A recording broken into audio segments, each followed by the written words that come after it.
watching News 25. Local coverage you can count on.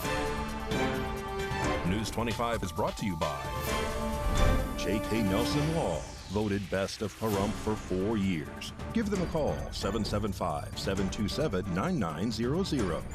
News 25 is also brought to you by Gunny's Air Conditioning and Heating. New, service, and repair. Call Gunny's, 775-727-6800.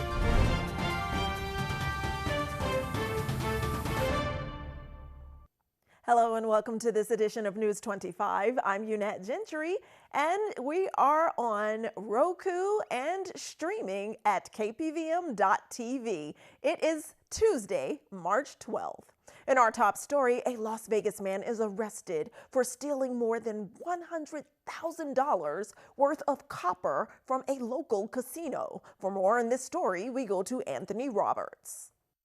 A man has been arrested and is facing several burglary charges after allegedly stealing over $100,000 worth of copper from the Fontainebleau Casino. Alejandro de Jesus was arrested on March 1st near Cactus and Rainbow after he was identified as the man security had several encounters with. According to the arrest report, when security would confront de Jesus about what he was doing in a mechanical room, he would claim he was a construction worker. When asked for his credentials, he would say he would retrieve them from his vehicle but would never return. Instead, he would flee the scene. Alejandro allegedly stole 2,500 pounds of copper piping valued at $180,000 in parts and $120,000 in labor. The vehicle de Jesus used was seen on surveillance video with plates that came back to an owner that was deceased. Further investigation showed that Alejandro was a relative to the deceased man. He told police that he was laid off back in January of 2023 and began taking materials several times a week over the past year to provide for his family. He claimed that he only made $5,000 from the one recycling center. Police later found out that he had been paid $51,461 after selling 22,000 pounds of copper and metals beginning in September of 2023. Alejandro faces charges of grand larceny of $100,000 or more, burglary of a business, and malicious destruction of private property. He is currently out on bail after posting $25,000 and is expected to be back in court on March 20th. News 25 will have more on this story as it develops. TSA is announcing they will be implementing 2 new lanes at security points where passengers can check their bags themselves. RJ Camacho reports. The TSA has unveiled the country's first self-service screening system on Wednesday, March 6th at the Harry Reid International Airport. Beginning on Monday, pre-check passengers can participate in the new autonomous program, which was designed to make security checks faster and safer for travelers. During the Wednesday demonstration, TSA officials compared the new program to self-checkout lanes at a supermarket. This new program will enable travelers to scan their own bags, minimizing their interactions with TSA employees. The TSA staff will still check IDs and oversee secondary screening of bags and pat-downs. Officials with the TSA have stated that the objective is not to accelerate the screening process, but to improve the passenger experience. The new system will occupy 2 lanes at Terminal 3, and rechecked passengers will be welcome to try the new program between 5:30 a.m. to 1:30 p.m. daily. Children younger than 12 years old, however, will need special assistance to use these lanes. And we have a story right now that is going to shed a light on Las Vegas and gun rights. Our roving reporter, Maria Centers, is now joining us with a special segment on firearms safety. Well, many across America do believe that guns are bad, even though they've never personally handled one themselves. News 25 Las Vegas had the opportunity to learn from local firearms expert Russ Martin and why he believes the Second Amendment is so vital, especially right now. In your opinion, what's the #1 misconception about guns right now in America? That guns are bad. Why are guns bad? They're not. Guns are tools. They're tools just like a kitchen knife, just like a hammer. Just like a vehicle, these are all tools. If they're used properly, then you get the proper results. If they're used improperly, you don't get the proper results. Always keep a firearm's muzzle pointed in a safe direction. You are your own first responder. If you're waiting for the police or somebody else to come save you, then you're going to be a victim. And as most of us know, there's a huge Hollywood Rust movie. What's your expertise on that? First rule of gun safety is to never point a gun at anything that you're not willing to destroy. So that actor in that incident violated the first rule of gun safety. That was a single action revolver. That revolver will not fire until it's in the full cocked position, and the hammer will not release until you depress the trigger. Don't rely on your gun safety mechanisms and never touch the trigger until ready to shoot. If someone wants to learn how to properly safeguard themselves, what are your top tips? Find a competent firearms instructor and take courses. Reporting right here from Clark County, Nevada, I'm Maria Centers with Southern Nevada News Network. And U.S. Air Force Master Sergeant Russ Martin also served our country for 24 years and is a proud veteran. While turning to more political news, Senator Jackie Rosen recently backed legislation aimed at increasing accountability and transparency toward lobbying in Washington, D.C.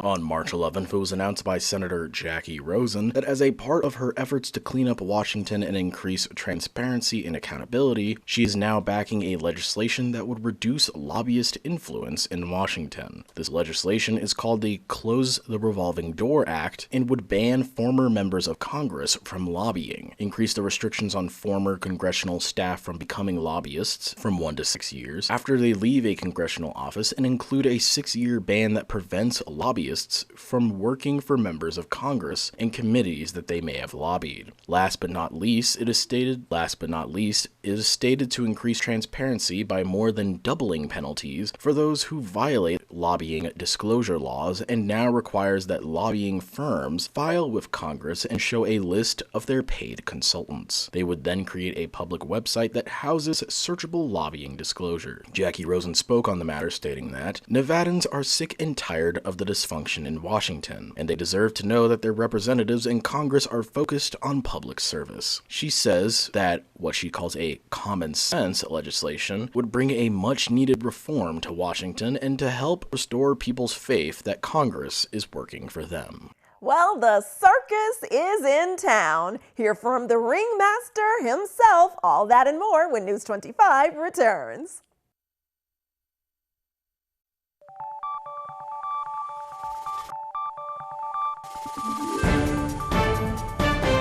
You're watching News 25. Local coverage you can count on.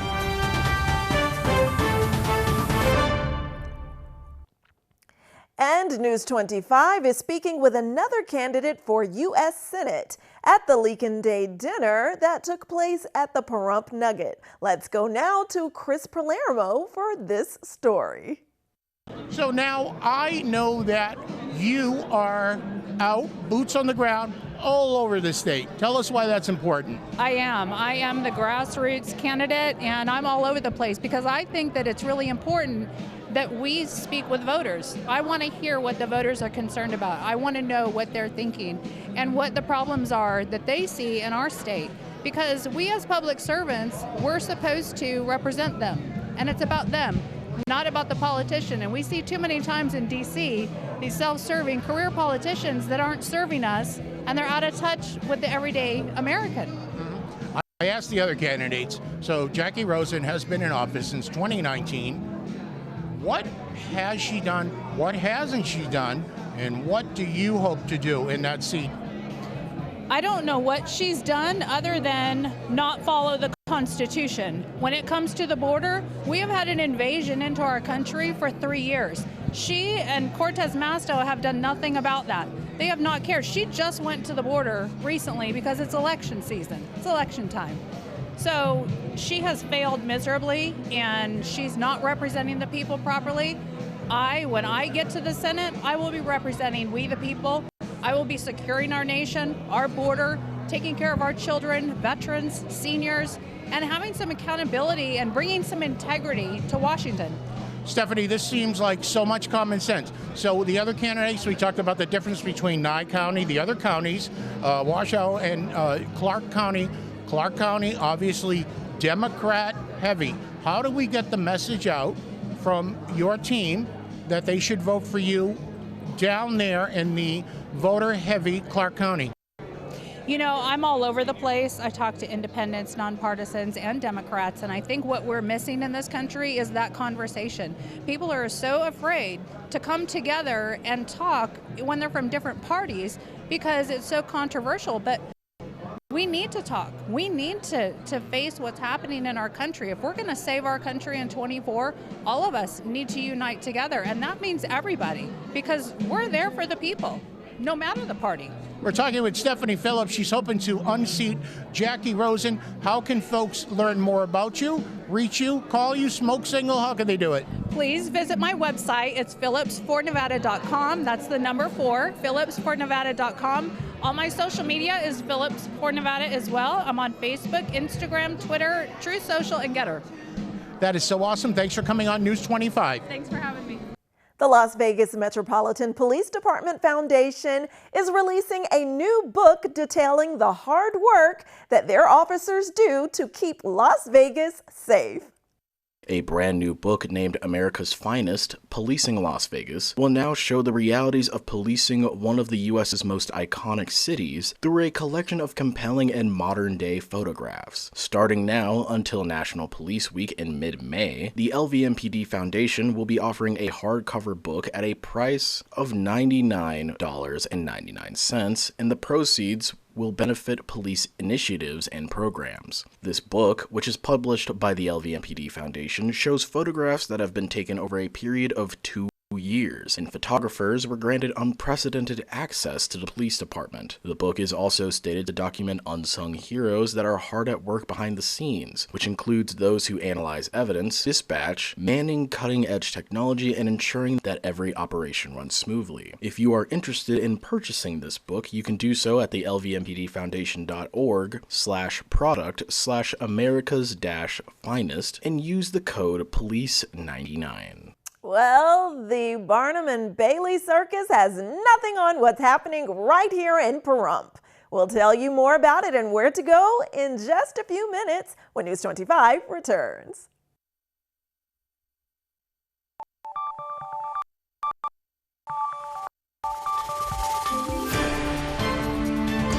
You're watching News 25.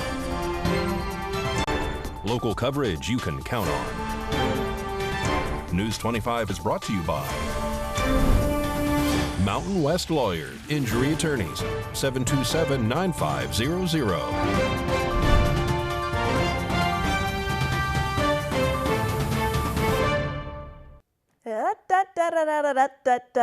Welcome back. And that music is to usher in the fact that the circus is in town. The town of Pahrump, that is, and doors open at 5:30 tonight, and the show begins at 6:30 p.m. And the ringmaster is telling us all about the Jordan World Circus.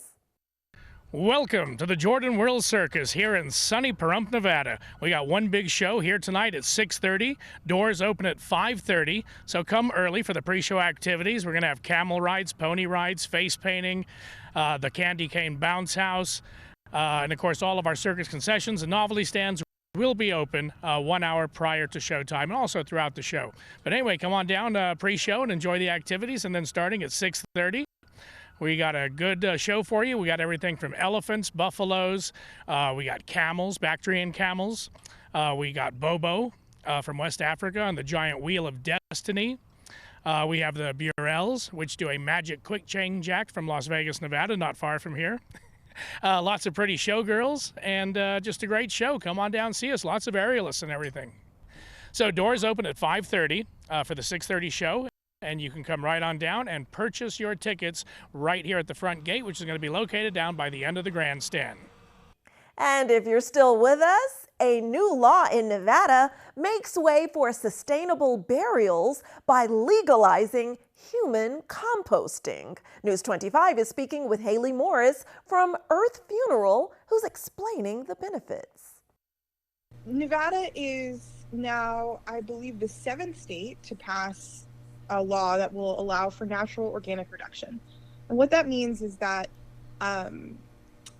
it's now legal in Nevada for people to choose what's considered to be the most environmentally conscious and sustainable death care option. And in practice, what it means is that people are choosing to turn their bodies into soil once they pass. And then what people are doing to then honor their loved one is really beautiful. We hear stories from families who are planting memorial gardens or scattering the soil in green spaces, at their homes, where that was very meaningful for the person who's passed. And what we find with the families we work with and the people that we work with, people choose this option to turn their body into soil because they like this sort of lasting legacy of their final choice on Earth, doing good for the Earth.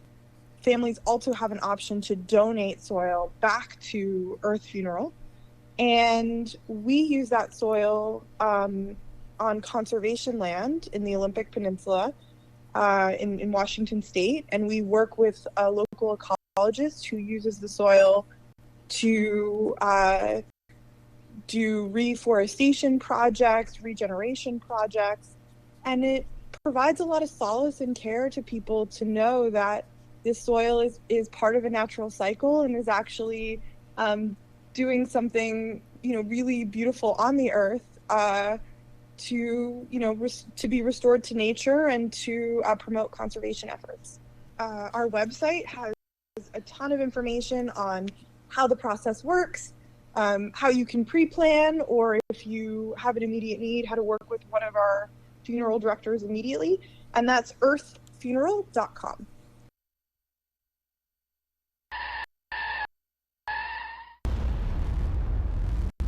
News 25 Weather Cam is brought to you by Lerner and Rowe Injury Attorney's Office in Pahrump. In a wreck, need a check? Call 702-877-1500. Through our Lerner and Rowe weather cam at conditions during this last full week of winter. We have scattered clouds and snow still on the mountaintops. A closer look at those temps after the break.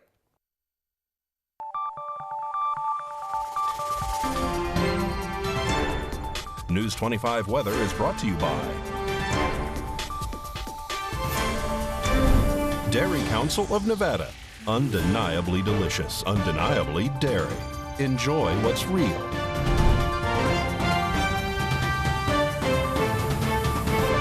Good evening, Nevada. I'm Rory Rosell here from the Channel 25 Weather Studios and streaming everywhere at KPVM.TV and now Roku.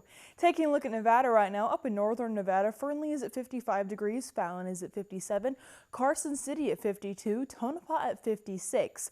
Goldfield at 58, Beatty at 64 degrees, Amargosa at 69 degrees, Las Vegas at 65 degrees, and Death Valley at 70 degrees.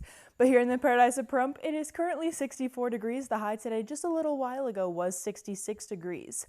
It was partly cloudy today, and the humidity was 32%. The sun rose this morning at 6:58 and set at 6:49 p.m. The humidity goes up to 52%. The wind was going northeast at 6 miles per hour, and the low tonight is going to be 43 degrees. It looks like there's going to be clear skies, but taking a look at the 7-day forecast, it looks like there's going to be a little bit of wind on Wednesday and Thursday, 20 miles per hour and 19 miles per hour. But we're going to be enjoying the sunny skies and the partly cloudy skies this week and next week. But we're also going to be enjoying the 60s, the high 60s, low 50s on one day, which is Friday, and into the weekend. And next week, we're going to be enjoying the low 70s. I hope everybody is going to be enjoying the nice weather that is coming to us, but make sure not to blow away the rest of this week. Back to the desk, here's Unette. Thanks so much, Rory. And in more local news, Valley Electric Association is evolving with the changing industry of energy and is bringing us a brighter future. Here's more from VEA. This segment of News 25 is brought to you by Valley Electric and its family of companies focused on serving our members. We're better together.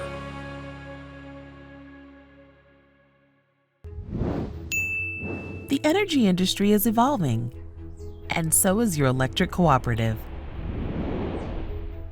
From the technologies we use to power people's lives and incorporating cleaner energy sources to helping our members make more informed decisions about their energy use, we're listening to our community's needs and finding new ways to adapt for the future. But there's one thing that will never change: our commitment to the community we serve. We work to make our community better by investing in a brighter energy future with new energy technologies, providing members flexible, convenient options for conducting business with the co-op, and creating economic opportunities for our community. That's the spirit of electric cooperatives. We have a history of inclusion, creating opportunity, and rising up in the face of adversity. After all, that's how electric co-ops were formed more than 80 years ago. We were created by the people we serve, and that's still who we are today. The energy industry will continue to change. Most things do. But through it all, you can continue to count on your electric co-op to be there for you. A champion for local economic development and a trusted partner for our members, all while providing affordable, reliable, responsible energy for today, tomorrow, and whatever lies ahead. Well, that does it for this edition of News 25. I'm Unette Gentry, and from all of us here at KPVM and A's Country Radio, thanks for tuning in, and we'll see you on the air next newscast. Good night.